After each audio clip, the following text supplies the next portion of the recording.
Atos capítulo 23. Paulo diante do Conselho Superior. Então Paulo olhou firmemente para os membros do conselho e disse: Meus irmãos, tenho vivido até hoje com a consciência limpa diante de Deus. Mas Ananias, o grande sacerdote, mandou que os homens que estavam perto de Paulo dessem um tapa na boca dele. Aí Paulo disse a Ananias: Hipócrita, Deus o castigará por isso. Você está sentado aí para me julgar de acordo com a lei, não é? Então como é que mandou bater em mim? Isto é contra a lei. Os homens que estavam perto de Paulo perguntaram: Você está insultando o grande sacerdote, o servo de Deus? Paulo respondeu: Meus irmãos, eu não sabia que ele é o grande sacerdote, pois as escrituras sagradas dizem: não fale mal de nenhuma das autoridades do seu povo. Quando Paulo percebeu que alguns do conselho eram do partido dos saduceus e outros do partido dos fariseus, disse bem alto: Meus irmãos, eu sou fariseu e filho de fariseus. Estou aqui sendo julgado porque creio que os mortos vão ressuscitar. Assim que ele disse isso, os fariseus e os saduceus começaram a discutir e o conselho se dividiu. É que os saduceus não creem que os mortos vão ressuscitar, nem que existem anjos ou espíritos, mas os fariseus creem nessas coisas. E assim a gritaria aumentou ainda mais. Então alguns mestres da lei que pertenciam ao partido dos fariseus se levantaram e protestaram, e eles disseram: Não vemos nenhum mal neste homem. Pode ser mesmo que um anjo ou um espírito tenha falado com ele.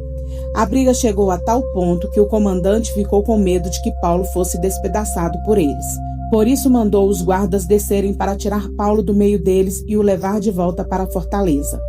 No dia seguinte, o Senhor Jesus apareceu a Paulo e disse: Tenha coragem, Paulo. Você falou a meu respeito aqui em Jerusalém e vai falar também em Roma. O plano para matar Paulo. Na manhã seguinte, alguns judeus se ajuntaram e juraram que não iam comer nem beber nada enquanto não matassem Paulo. Os homens que combinaram fazer isso eram mais de 40. Eles foram falar com os chefes dos sacerdotes e com os líderes do povo e disseram: Nós fizemos o seguinte juramento: que Deus nos amaldiçoe se comermos ou bebermos qualquer coisa enquanto não matarmos Paulo.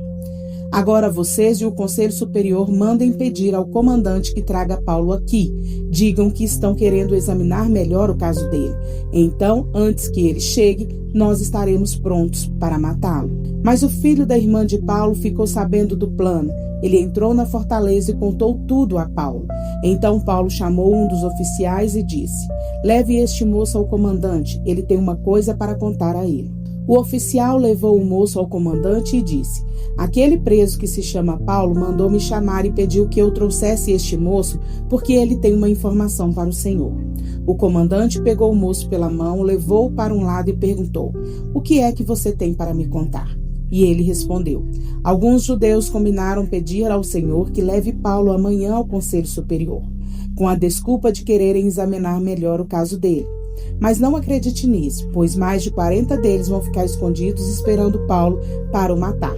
Todos eles fizeram este juramento: que Deus nos amaldiçoe se comermos ou bebermos qualquer coisa antes de termos matado Paulo.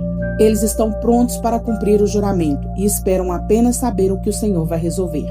Então o comandante respondeu: Não diga a ninguém que você me contou isso, e mandou que o moço fosse embora. Paulo é mandado para o governador Félix. Então o governador chamou 2 oficiais e disse: Arranjem 200 soldados e mais 70 cavaleiros e 200 lanceiros para ir até a cidade de Cesareia. Estejam prontos para sair daqui às 9 horas da noite. Preparem também cavalos para Paulo montar e o levem com toda a segurança para o governador Félix. Depois o comandante escreveu uma carta que dizia o seguinte: Excelentíssimo governador Félix, saudações. Alguns judeus agarraram este homem e quase o mataram. Quando soube que ele era cidadão romano, eu fui com os meus soldados e não deixei que ele fosse morto. Eu queria saber por que o estavam acusando e por isso resolvi levá-lo diante do Conselho Superior dos Judeus. Então descobri que ele não tinha feito nada para merecer a prisão ou a morte. A acusação contra ele era a respeito da própria lei deles. Quando fui informado de que havia um plano para matá-lo, resolvi mandá-lo ao Senhor e disse para aqueles judeus que fizessem as acusações na sua presença. Saúde, Cláudio Lícias.